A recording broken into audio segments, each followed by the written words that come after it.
जब नाश मनुज पर छाता है, पहले विवेक मर जाता है। रामधारी सिंह दिनकर की ये लाइनें आज भारतीय जनता पार्टी के हार्डकोर पॉलिटिशियन निशिकांत दुबे पर बिल्कुल सटीक बैठती हैं। सुप्रीम कोर्ट और सीजीआई पर की गई टिप्पणी अब दुबे को महंगी पड़ती हुई दिखाई पड़ रही है। इस देश में जितने गृह युद्ध हो रहे हैं उसके जिम्मेवार केवल यहाँ के chief justice of India Sanjeev Khanna साहब। बीते शनिवार को निशिकांत दुबे ने कहा था कि देश में गृह युद्ध के लिए chief justice of India Sanjeev Khanna जिम्मेदार हैं और धार्मिक युद्ध भड़काने के लिए सुप्रीम कोर्ट जिम्मेदार है। इस एक बयान ने भूचाल ला दिया, जिसके बाद जस्टिस BR गवई और AG मसीह की पीठ ने दुबे के खिलाफ अवमानना याचिका पर अगले हफ्ते सुनवाई करने के लिए मंजूरी दे दी है। दूसरी तरफ बीजेपी के राष्ट्रीय अध्यक्ष JP नड्डा ने निशिकांत दुबे के बयान से किनारा कर लिया है और कहा है कि ऐसे बयानों से बीजेपी का ना तो कोई इत्तेफाक है और ना ही कोई समर्थन। यानी कि दुबे इस पूरे मामले में बुरा फंस चुके हैं, अकेले पड़ गए हैं। सवाल उनकी सांसदी को लेकर भी उठ रहा है। सवाल यह भी है कि क्या सुप्रीम कोर्ट या CGI या जजों पर टिप्पणी करना अपराध है? सुप्रीम कोर्ट के फैसले पर किस दायरे तक कमेंट किया जा सकता है? किसी भी व्यक्ति का कौन सा बयान आलोचना के दायरे में आता है और कौन सा बयान अवमानना की श्रेणी में चला जाता है? सुप्रीम कोर्ट की अवमानना पर क्या सजा मिल सकती है और क्या दुबे की सांसदी जा सकती है? ये तमाम सवाल इस पूरे मामले के इर्द गिर्द घूम रहे हैं। दरअसल आसान भाषा में कहा जाए तो सुप्रीम कोर्ट, CGI या फिर अन्य जजों पर टिप्पणी करना अपने आप में कोई अपराध नहीं है, क्योंकि भारत के संविधान का अनुच्छेद 19(1)(a) अभिव्यक्ति की स्वतंत्रता की गारंटी देता है। हालांकि इस स्वतंत्रता पर अदालत का अवमानना कानून यानी कि कंटेम्प्ट ऑफ कोर्ट एक्ट 1971 कुछ सीमाएं तय करता है, जो कोर्ट की गरिमा और न्यायिक प्रक्रिया की अखंडता की रक्षा करता है। निशिकांत दुबे ने 19 अप्रैल को कहा था कि सुप्रीम कोर्ट धार्मिक युद्ध और गृह युद्ध भड़का रहा है और अगर कोर्ट कानून बनाएगा तो संसद को बंद कर देना चाहिए।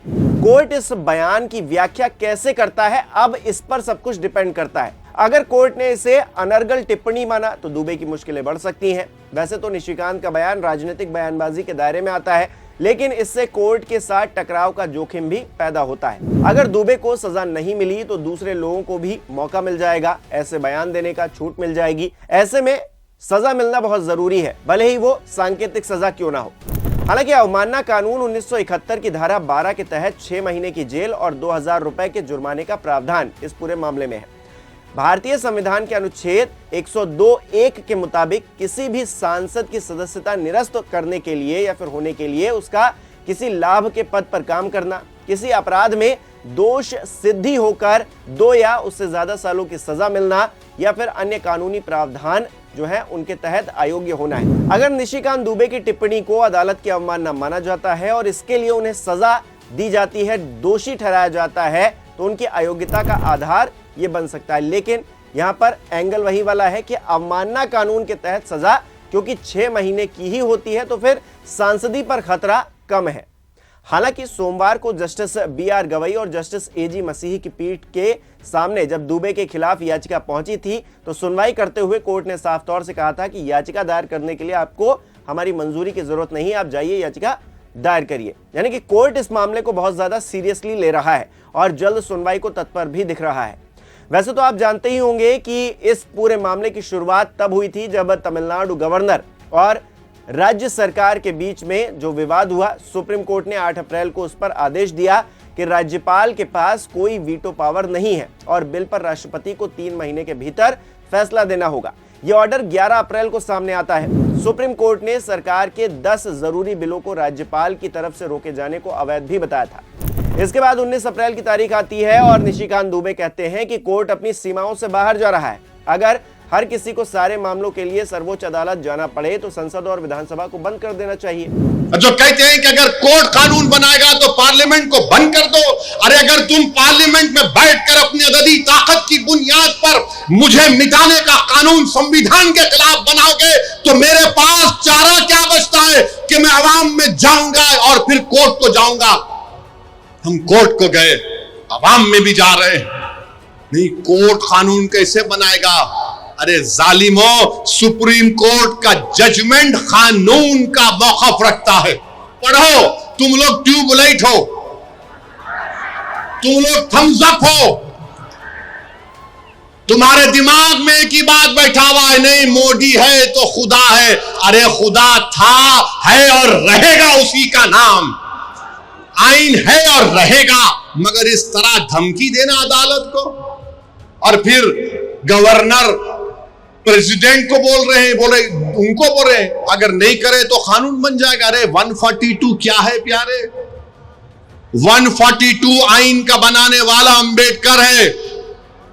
अंबेडकर में तुम्हारे से ज्यादा दूरअंदेशी थी। निशिकांत दुबे के बयान पर विपक्ष इसी तरह से हमलावर दिखाई दे रहा है। कांग्रेस सांसद जयराम रमेश ने भी कहा है कि जानबूझकर सुप्रीम कोर्ट को निशाना बनाया जा रहा है। जिम्मेदार है, देश में युद्ध भड़काने के लिए अब सुप्रीम कोर्ट केवल जिम्मेदार है। देखिए, सुप्रीम कोर्ट को कमजोर करने में लगे हुए हैं। सुप्रीम कोर्ट जो अधिकार है, संविधान जो अधिकार देता है सुप्रीम कोर्ट को, उसको काटने में, उसको कमजोर करने में लगे हुए हैं। संवैधानिक पदाधिकारी भी सुप्रीम कोर्ट के खिलाफ बोल रहे हैं, मंत्री भी सुप्रीम कोर्ट के खिलाफ बोल रहे हैं, सांसद भी, बीजेपी के सांसद भी अभी सुप्रीम कोर्ट के खिलाफ बोलने में लगे हुए हैं। क्योंकि सुप्रीम कोर्ट एक ही बात कह रही है, जब आप कानून बनाते हैं संविधान के बेसिक स्ट्रक्चर के खिलाफ मत जाइए।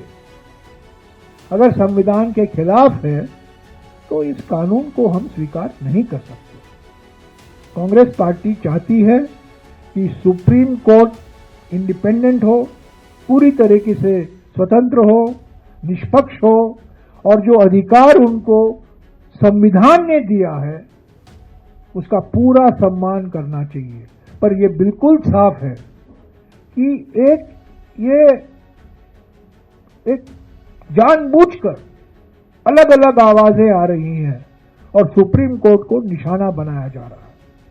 क्योंकि सुप्रीम कोर्ट कई मुद्दों पर, इलेक्टोरल बॉन्ड लीजिए, अब ये वक्फ का मुद्दा आया है, इलेक्शन कमीशन का मुद्दा भी लंबित है सुप्रीम कोर्ट में।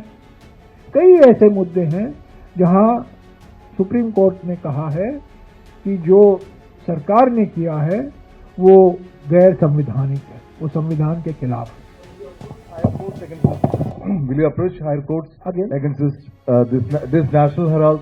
हैरानी की बात यह है कि न सिर्फ बीजेपी सांसद उपराष्ट्रपति जगदीप धनखड़ ने भी 17 अप्रैल को राज्यसभा इंटर्न्स के एक ग्रुप को संबोधित करते हुए सुप्रीम कोर्ट की उस सलाह पर आपत्ति जताई जिसमें राष्ट्रपति और राज्यपालों को बिलों को मंजूरी देने की समय सीमा तय की गई थी।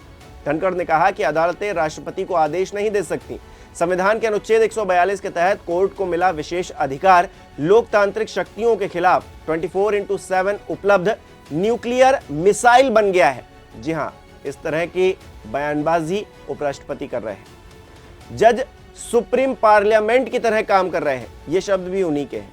इस पर राज्यसभा के जो सांसद हैं कपिल सिब्बल, उन्होंने तंज भरे लहजे में कहा कि कार्यपालिका काम नहीं करेगी तो न्यायपालिका को हस्तक्षेप करना ही पड़ेगा।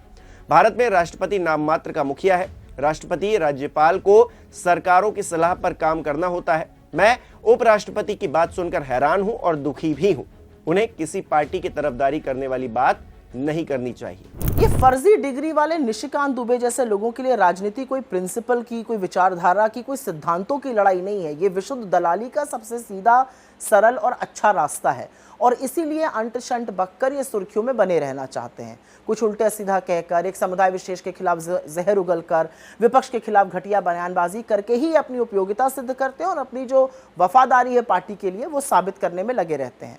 इनका इस्तेमाल वैसे बीजेपी भी बखूबी करती है अपनी ओछी कंदी राजनीति के लिए। इन लोगों से जो कहलवाना चाहते हैं कहलवा देते हैं और फिर दूरी बना लेते हैं।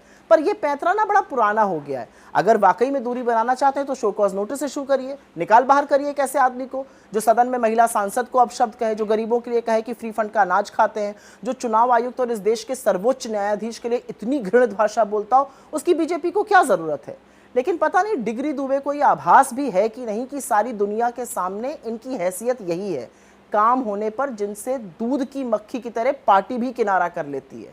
खैर, इस देश में अगर कानून है तो चीफ जस्टिस के बाद एक पूर्व चुनाव आयुक्त को गरियाकर ध्यान बांटने की कोशिश करते हुए इस आदमी के खिलाफ सख्त से सख्त कार्रवाई होनी चाहिए, इसको सजा मिलनी चाहिए। ऐसे लोग हमारे सदन को तो छोड़िए, समाज के लिए भी खतरा है।